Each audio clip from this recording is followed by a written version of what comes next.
بسم اللہ الرحمن الرحیم۔ السلام علیکم جناب۔ سٹوری میں نے ایک ہی شیئر کرنی ہے اور سٹوری یہی ہے کہ کیا بابا زحمتہ عمران خان کی منجی ٹھوکنے کے لیے تیار ہو گئی ہے۔ یہی میں نے تھمبنیل پہ لگانا ہے اور اسی پہ بات کرنی ہے، کیونکہ جب بہت ہی اہم سٹوری ہو تو پھر میں ایک ہی سٹوری شیئر کرتا ہوں اور آپ کا رائٹ ہے۔ میں ویری سوری کل ویڈیو نہیں آ سکی، میں نے آپ کو اس سے پہلے بتایا تھا میری طبیعت ذرا ناساز تھی، تو بس ہوتا ہے نا، وہ موسم کی تبدیلی اور سیاسی موسم کی بھی تبدیلی، میں نے پوری کوشش کی اور اب جو ہے نا انشاءاللہ چونکہ خبریں بہت اہم آ رہی ہیں اس وجہ سے، اور میرے پاس الحمدللہ بہت ساری ایکسکلوسیو نیوز بھی ہیں، وہ بھی اور آپ کو اگلی بھی اس کے بعد بھی انشاءاللہ ویڈیو میں آپ کو وہ بھی بتاتا رہوں گا۔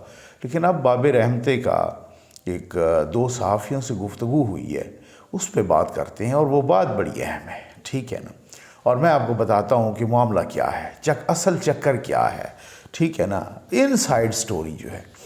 تو لیکن دو گھر بنانے ہیں بھائی، اور ہم نے رمضان پیکیج پہ آپ میں سے بہت ساروں نے مہربانی فرمائی اور وہ شروع تو ہو گئے ہیں، لیکن ہم نے 10,000 گھروں کو بھائی دینا ہے رمضان پیکیج، اور یہ تفصیل آپ یہاں معلوم کر لیں اس نمبر سے۔ تو بہت شکریہ، جزاک اللہ، اور آپ نے ہی کرنا ہے یہ، وہ اس وجہ سے میں ویل ان ٹائم بتا رہا ہوں کہ ہم نے ڈیورنگ رمضان نہیں کرنا، وہ پھر لوگوں کو ہم 5 رمضان تک 6 رمضان تک یہ ڈیلیور کر دینا چاہیے سارا کچھ۔ تو اس وجہ سے کہا آ جائیں بھائی۔ عادل شاہ زیب صاحب اور زاہد گشکوری صاحب دو معروف صحافی ہیں، ان سے گفتگو ہوئی باب زحمتے کی، اور سب سے پہلے تو بات یہ ہے کہ یہ گفتگو ہوئی کیوں ہے۔ اب کل سے میں دیکھ رہا ہوں یوتھیوں کی چیخیں آسمان پہ جا رہی ہیں، اور وہ کہہ رہے ہیں کہ جی باب رحمتے کو کس نے لانچ کر دیا ہے، ٹھیک ہے نا، یہ اب ثاقب نثار کو کس نے لانچ کر دیا ہے۔ بھائی تھوڑا حوصلہ رکھیں، کس نے لانچ کر دیا ہے آپ کو معلوم ہے کہ بھائی کیا، میں نے آپ کو کہا نا کہ بھائی آپ نے جب پہلے اصول کی خلاف ورزی کی تو صاحب آپ نے اصول کی یا اصولوں کی خلاف ورزی نہیں کی، آپ نے اصولوں کو پیروں تلے روندا، آپ نے اصولوں پر ہتھوڑا چلایا، آپ نے اصولوں کو مسلا، آپ نے آئین اور قانون کو مسل کے رکھ دیا۔ تو جب یہاں تک آپ گر گئے تو پھر اس کے بعد آپ اکڑ خانی دکھائیں یا اس کے بعد آپ اس طرح سے، آپ سمجھ تو گئے ہیں نا، ٹھیک ہے نا، وہ بنتا نہیں ہے، چاہے آپ ریٹائرڈ ہوں چاہے آپ سرونگ ہوں، ٹھیک ہے نا، یا تو آپ اس طرح سے ہوں، پھر آپ کی گردن میں سریا بھی ہو تو پھر اس میں کہ آپ اصول قانون کے بڑے پکے ہوں جناب، اور رول آف لا پہ بیلیو کرتے ہوں۔ جب آپ پہلے گند کرتے رہے، وہ سارا گند ان کے پاس ہے، اب آپ اصول پرست بنیں تو پھر انہوں نے پھر کیا کرنا ہے، پھر وہ یہی ہوتا ہے، اشارہ کافی ہے۔ باب رحمتے نے بہت ساری اہم باتیں کی ہیں۔ باب رحمتے نے یہ بھی کہا ہے کہ میرا واٹس ایپ ہیک ہو گیا ہے اور اس میں سے اب بہت ساری چیزیں باہر آئیں گی۔ اب کیا پتہ، ذرائع بتا رہے ہیں واٹس ایپ ان کا ہیک ہو گیا ہے یا انہوں نے خود ہی دیا ہے، یا بہرحال ٹھیک ہو گیا نا، اور ان سے بہت ساری چیزیں آئیں گی۔ اصل میں باب رحمتے کے خلاف گھیرا تنگ ہو رہا تھا، کیونکہ جب آپ پٹھے کام کرتے ہیں تو باب رحمتے کے خلاف گھیرا تنگ ہوتا ہے۔ یوتھیے کہہ رہے ہیں ان کو کوئی لانچ کر رہا ہے، ان کو کیا ہو گیا ہے، کیا یہ عمران خان، کچھ لوگ کہہ رہے ہیں کہ کیا یہ عمران خان کی اب منجی ٹھوکنے کے لیے تیار ہو گیا، خدشہ ہو گیا ہے نا، سب کو الرٹ ہو گئے ہیں بھائی جناب، انہوں نے اس طرح کے انٹرویو دیا ہے، اور خاص طور پہ 2-3 باتیں جو اہم ہیں وہ میں آپ کو بتاتا ہوں۔ ایک تو واٹس ایپ بڑی اہم ہے، اور واٹس ایپ کدھر ہیک ہوا ہے بھائی، وہ خود ہی سب کو پتہ ہے کس طریقے سے واٹس ایپ اور ساری چیزیں گئی ہیں۔ وہ یہی کہنا ہے بھائی ہیک ہوگی ہے، آگے آپ خود سمجھدار ہیں، مجھے پتہ ہے، میرے پاس معلومات ہیں، ٹھیک ہو گیا نا، چلیں اس کو چھوڑ دیجیے۔ اب واٹس ایپ سے بہت ساری چیزیں نکلیں گی۔ امجد شعیب صاحب کے واٹس ایپ سے بھی، جنرل ریٹائرڈ امجد شعیب جو گرفتار ہوئے چند روز پہلے، پھر اس کے بعد وہ بری ہو گئے، تو ان کے واٹس ایپ سے بھی بہت ساری چیزیں سامنے آئی ہیں، ٹھیک ہے نا، ان کے واٹس ایپ سے بہت سارے کانٹیکٹ سامنے آئے ہیں، پہلوں کے بھی کچھ جو پہلے گرفتار ہوئے ان کے واٹس ایپ سے بھی بہت ساری چیزیں، اور باب رحمتے کے واٹس ایپ سے تو پورا مواد سامنے آیا ہے۔ اچھا، اب کچھ یوتھ یہ بھی کہنے لگیں گے بابا رحمتہ ایجنٹ کے طور پہ کام کر رہا تھا۔ ٹھیک ہے نا. چلیں اب دیکھتے ہیں, بہت ساری باتیں کی ہیں لیکن ساتھ اصل میں یوتھی کہہ رہے ہیں بے لانچ کس نے کی ہے. بھائی بات یہ ہے کہ وہ کہتے ہیں نا کہ بندریا کے پیر جلے تھے, دھوپ تھی نا بہت تیز چلچلاتی دھوپ, تو بندریا کے پیر جلے اور اس نے اپنے بچے پیروں تلے رکھ دی. جب اپنی سکن پہ بنے نا پھر یہی ہوتا ہے. ان کو کوئی خان صاحب سے کوئی محبت تھی نہیں, وہ محبت تھی اپنے مفادات سے, محبت تھی وہ خود غرضی اور خود پرستی سے. تو پھر اب ظاہر ہے جو اس مفادات اور اپنی سکن کے قریب جب وہ تپش پہنچے گی تو وہ کومامے لگتے ہیں خان صاحب کے, ٹھیک ہے نا. انہوں نے یہی کرنا ہے جو بابا رحمتہ جو بہت سارے اب کرنے لگے ہیں اور بہت ساروں کے گرد گھیرا تنگ ہونے لگا ہے. کل مریم نواز نے کیا کھایا آپ کو؟ مریم نواز کا کانفیڈنس, یہ کسی کو اگر نظر نہیں آتا اور کوئی نظر کا اندھا ہے تو کیا وہ عقل کا بھی اندھا ہے؟ اور مریم نواز صاحبہ نے ایک وہ کہا کہ بھائی آپ اگر وہ تھی نا, وہ کل سے جھگتے بھی ان پہ مار رہی ہیں کہ جی خان صاحب ڈرام میں چھپ گئے یہ وہ اس طرح سے.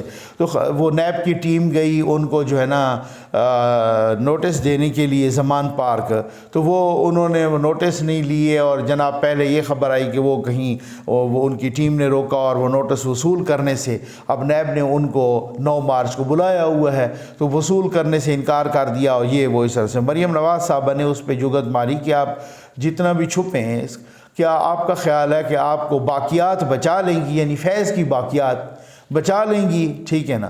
باقیات کو تو اب اپنی پڑ گئی ہے. اب اتنا یہ آپ دیکھیں, آپ ڈاٹس ملائیں کہ مریم نواز صاحبہ نے پہلے بھی کہا کہ عمران خان ڈوب چکا ہے, وہ سیاسی طور پہ ختم شد, یہ الفاظ تھے ان کے, ان کا سارا گیم ختم ہو گیا ہے. اگر آپ ڈوبتے سہولت کارو, اگر آپ ڈوبتے عمران خان کو بچاؤ گے اور جو آلریڈی ڈوب چکا ہے, تو پھر آپ کیوں اپنی نوکریوں کے ڈبونے کے پیچھے پڑے ہو؟ وہ تو چلا گیا لیکن آپ کی نوکریاں ابھی باقی ہیں. یہ کیا ہے ذرا ڈاٹس ملائیے گا, میں آپ کو بہت اہم باتیں بتانے لگا ہوں. دوسرا, حامد میر صاحب نے کہا کہ جن ججوں نے الیکشن کا فیصلہ کیا وہ ان ججوں کے لیے آپ کو اور ہمیں, یعنی مجھے اور آپ کو دعا کرنی چاہیے. یہ معمولی بات ہے کیا؟ اس کے بعد مریم نواز صاحبہ کہہ رہی ہیں کہ آپ کہہ رہے ہیں کہ آپ کو باقیات بچائیں گی, باقیات کو تو اپنی پڑ گئی ہے. تو پھر یہ معلومات کی بیس پہ کہہ رہی ہیں نا بھائی, یہ آپ کو نہیں پتہ چل رہا, ہر بچے کو بھی پتہ چل رہا ہے.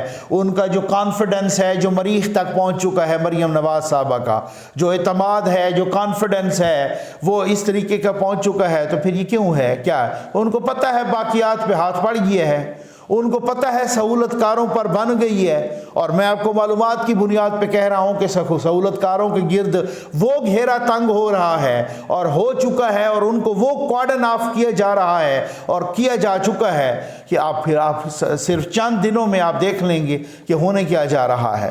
اچھا, بابا رحمتہ کہتا ہے پہلے انٹرویو میں کہ میرے جنرل فیض کے ساتھ پیغام رسانی ہوتی رہتی ہے, وہ مجھے جنرل فیض یعنی کرتے رہتے ہیں میسیج, ٹھیک ہے نا. بابر رحمتہ نے بہت ساری باتیں کی ہیں. بابر رحمتہ نے اہم ترین بات زاہد گشکوری صاحب کے ساتھ کی ہے اور وہ کہا ہے کہ جناب میرا عمران خان نے کوئی 1 ہفتہ پہلے مجھے فون کیا تھا, ٹھیک ہو گیا نہیں, مجھے میسیج کیا پہلے, مجھے پھر فون کیا. کال پہ بات ہو سکتی ہے؟ جی بالکل ہو سکتی ہے. اور مجھ سے وہ مدد چاہ رہے تھے جو ان کے کیسز چل رہے ہیں نیچے عدالتوں میں بھی, اوپر بھی, سب کچھ وغیرہ وغیرہ, ٹھیک. میں نے ان کو انکار کر دیا کہ میں آپ کی مدد نہیں کر سکتا, اور میں نے ان سے یہ بھی کہا ہے کہ آپ اداروں کا احترام کریں. اب آپ دیکھیں تو صحیح بابا رحمتہ کیسا تبلیغی بن گیا ہے نا, ٹھیک ہو گیا نا. آپ اداروں کا احترام کریں, عدلیہ کا احترام کریں, اداروں کا آپ احترام کریں. اور میں نے کہا ہے کہ میں آپ کو کسی قسم کی کوئی مدد نہیں دے سکتا. پھر کہا عادل شاہ زیب صاحب کو بھی, اور ان کو کہا کہ جناب بات یہ ہے کہ یہ کہتے ہیں میں عمران خان کی کوئی کمپین چلا رہا ہوں یا میں عدلیہ میں اس کو فیسیلیٹیٹ کر رہا ہوں, یہ کر رہا ہوں, وہ کر رہا ہوں. میں کیوں اس کو کروں گا؟ مجھے صرف اپنے بچوں کی مستقبل کی فکر ہے. آپ سمجھدار ہیں. ٹھیک ہو گیا نا, سمجھ تو آپ کو آ گئی ہوگی. اب یہ میں آپ کو اب سارا ایک ہی ویڈیو میں نہ پوچھیں, یہ میں آپ کو اگلی ویڈیوز میں بتاتا رہوں گا کہ بابا رحمتہ پھڑا گیا ہے اصل میں, ٹھیک ہو گیا نا, وہ پکڑا گیا ہے اپنی سکن سیو کرنے کے لیے یہ سارا کچھ کیا. بھائی اگر یا تو وہ سچ بولے گا, ٹھیک ہو گیا نا, ایک طرح سے وعدہ معاف گواہ ہوگا, ایک طرح سارا کچھ. اس نے کہا میں نے تو اس کو مکمل صادق اور امین قرار ہی نہیں دیا تھا, وہی جو 3 نکات تھے, جو نکات آئے تھے میرے سامنے ان پر, باقی تو میں نے ان کو صادق اور امین قرار نہیں دیا عمران خان کو. یعنی مقصد کہنے کا یہ ہے کہ اس کی بیٹی شیٹی والا چکر, یہ جو باقی چکر, یہ توشے خانے والے, یہ سارے یہ تو میرے سامنے ہی نہیں آئے تھے, ٹھیک ہے نا. تو وہ پرٹیکولر وہ 3 نکات تھے, اس کی بنیاد پہ اس کو صادق اور امین قرار دیا. اب سمجھ تو آپ کو آ رہی ہوگی یار. اب اس طرح سے تو اتنی بھی سادگی, میری طبیعت ذرا سنبھل رہی ہے آپ کی دعاؤں سے, تو اس وجہ سے کہ تھوڑا بہت آپ جو ہے نا اس میں سے بہت کچھ نکال لیا کریں, کچھ اشاروں کنایوں میں. ابھی چیئرمین نیب صاحب نئے آئے ہیں, ان کو اور بھی بااختیار کر دیا ہے فیڈرل کیبنٹ نے, اور آپ ذرا دیکھ لیں کہ وہ بھی سرگرم ہو گئے ہیں. آلریڈی 9 مارچ کے سمن جاری ہیں, تو وہ خان صاحب کو, اور خان صاحب کے اب کی بار دیکھیے گا کہ جب بھی خان صاحب نے عدالت آنا ہے, اور آئیں گے کل, ان کی اب تک بھی وارنٹ گرفتاری برقرار ہیں. حکومت احتیاط کر رہی ہے کہ کہیں بھی کسی بھی موقع پر یوتھیوں وغیرہ کے ساتھ ٹسل نہ آئے, اس سے بات گڑبڑ ہو جاتی ہے. بہت سارے لوگ تو آپ میں سے بھی چاہتے ہوں گے کہ جناب اس کو جلد گرفتار کیوں نہیں کیا جاتا. بھائی اگر وہ میرٹ پہ ان کی گرفتاری بنتی ہے تو ہونی چاہیے فوراً, ریاست کو کمزوری نہیں دکھانی چاہیے, لیکن ریاست کو سمجھداری سے بھی کام لینا چاہیے. تو اب کی بار جو وہ آئیں گے عدالتوں میں, تو وہ یوتھی ساتھ نہیں ہوں گے, وہ جتھے ساتھ نہیں ہوں گے, ٹھیک ہو گیا نا. اور اب کی بار وہ رانا ثناءاللہ صاحب نے بھی کہا ہے کہ نہیں آئیں گے تو پھر لایا جائے گا. اور رانا ثناءاللہ صاحب نے, اسی پر میں ویڈیو ختم کروں گا, کل بہت اہم بات کی ہے ایک ٹی وی انٹرویو میں. انہوں نے یہ کہا ہے کہ جنرل ریٹائرڈ فیض حمید صاحب نے اپنے منظور نظر ججز سپریم کورٹ میں بھی اور ہائی کورٹس میں بھی بھرتی کروائے ہیں. یہ بہت بڑا الزام ہے جو ایک جرنیل کے منظور نظر, وزیر داخلہ کہہ رہا ہے, ملک کا وزیر داخلہ, ایک جرنیل کے منظور نظر جہاں ججز بیٹھے ہوں, ان سے مبینہ طور پر انصاف کی توقع ہے. وہ کہتے ہیں سپریم کورٹ میں بھی جب وہ ڈی جی سی تھے اور جب وہ ڈی جی آئی تھے, دونوں ادوار میں انہوں نے اپنے منظور نظر ججز, تو اب آپ کو پتہ ہے نا کس طرح کی انویسٹمنٹ ہوئی ہے, پتہ ہے نا آپ کو نا. اچھا, اس منظور نظر کے پیچھے کیا تھا میں وہ بھی آپ کو بتاتا ہوں, ٹھیک ہو گیا نا. سارا میں آپ کو اگلی ویڈیو میں سب کچھ کھول کے بتاؤں گا. اب رانا ثناءاللہ صاحب کہتے ہیں کہ جب میں پارلیمان ججز کی وہ ہوتی ہے نا پارلیمانی کمیٹی سلیکشن کی, اس کا جب میں ممبر تھا, تو کہتے ہیں کہ جنرل فیض نے مجھے بھی کال کر کے سفارش کی تھی ایک جج کی کہ ان کو, البتہ انہوں نے جج کا نام ابھی نہیں بتایا, کہتے ہیں کہ ان کو آپ ووٹ دیں. میں نے ووٹ نہیں دیا, خیر وہ جج لگ گیا. اب سمجھ آ گئی آپ کو, ٹھیک ہو گیا نا. تو اب آپ کو سارے تانے بانے تو نظر آتے ہوں گے, انہی منظور نظر کے خلاف گھیرا تنگ ہو رہا ہے. جی سمجھ آ گئی آپ کو, یہ بہت بڑی بات ہے. اور ایکسکلوسیو خبروں کا سلسلہ بھی انشاءاللہ جاری و ساری ہوگا. امید ہے آپ کو ویڈیو پسند آئی ہوگی. آپ کا بہت بہت شکریہ.